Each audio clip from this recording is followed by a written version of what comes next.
Hello, folks. This is Ben Gessel.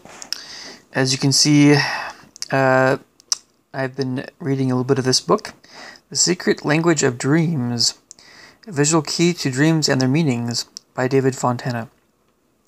So I want to talk about, I've talked a lot about my own dreams, by the way, in the past. Yes, I know I have some things on my desk. I've talked about dreams quite a bit. And so, my landlord got this for me. It's very nice of him.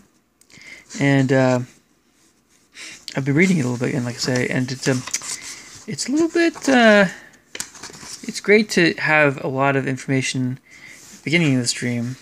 Oh, by the way, Professor Fontana, he's over in Britain. I'll show you this a little bit here. Blue stars. Offering an imaginative visual approach to dream interpretation, the secret language of dreams shows us how to understand and learn from our dreams by unlocking their hidden symbolism.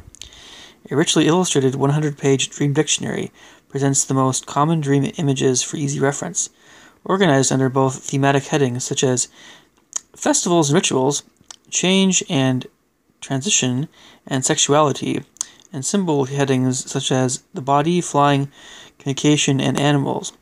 A final chapter offers advice for everyone who wishes to enrich their dream life through a visual dream diary and through techniques of dream recapture and control. So it offers some things in this book that don't really get, other books I've had about dreams don't really get into as much. And from kind of overviews kind of thing, so you can kind of see some of this here. Maybe I shouldn't show you the whole thing. I want to at least have people make money off of this book. Although I do own it.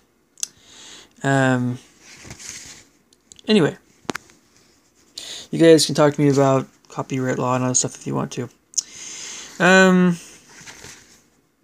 But anyway, it kind of goes over a lot of the history, the history of trying to understand dreams better on a psychological standpoint and neuroscience and all that stuff. It goes to kind of the history behind it, which is great. Then it gets into discussing different types of things in dreams, but it kind of goes about it a little bit more logical way, where you have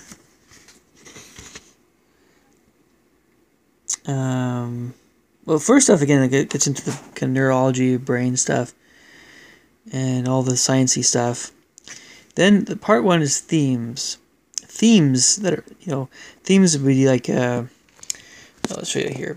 Themes, Dream Dictionary. Make sure we can see this here. My phone doesn't always do this very well. There. Themes: change and transition, direction and identity, success and failure, anxiety, well-being and optimism, authority and responsibility, relationships, sexuality, and anger and frustration. Plus, loss and bereavement, and religion and spirituality. But the symbols, that's,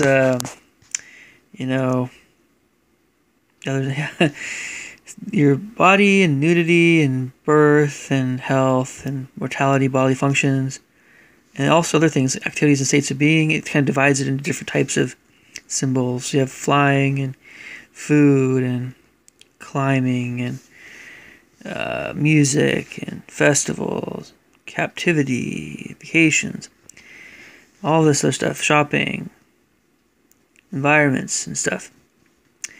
Being at home, at school, occupations, towns and cities, and there's a whole bunch of stuff. And then imaginings. Imaginings is numbers and shapes, colors, sounds and voices, ghosts and demons and possibilities. It just goes, it's stars and planets, it's great stuff. It's awesome. And working with dreams. It's the right approach, I think, to this sort of thing. I have a book that goes through all kinds of different things that can come up in dreams, all kinds of stuff.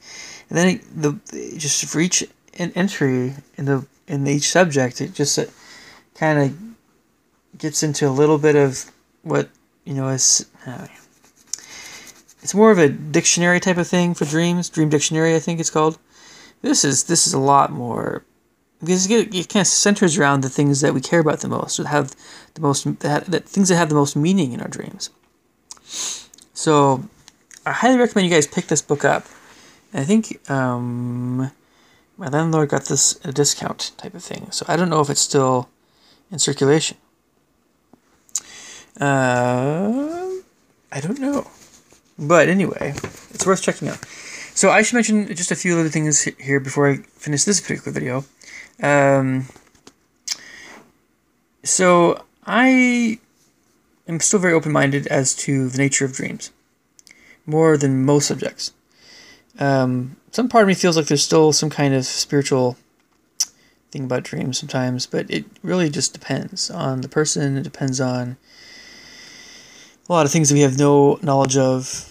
But most of the time, vast majority of the time, it is kind of like a conversation with ourselves, where we're trying to sort things out in our own minds, or trying to, our unconscious, or our id is trying to communicate with our, conscious mind, or whatever. It's trying to say, hey, don't forget, we still want this stuff, no matter what life seems to throw at us, kind of thing. But it just made perfect sense. This gentleman was talking about how we do dream in symbols and things because we are trying to, have some kind of emotional resolution of things that are unresolved, and maybe desires that we can't satisfy at the present. So, if our dreams were to show these unfulfilled whatever in their intensity, we'd be waking up a lot and being not very rested. So instead, our mind works with symbols and things like that. And that was so interesting to hear that. But yeah, I know the subject is, I mentioned something like this before, general stuff. I have to, even though I'm not a huge fan of Freud, I have to give him some credit for at least, every person who's researched the subject has added to the subject. I think most everyone, and I have to realize everybody's contribution to this subject. Anyway, please leave me thoughts and comments below about this guy. Catch you guys later. Thanks. Bye.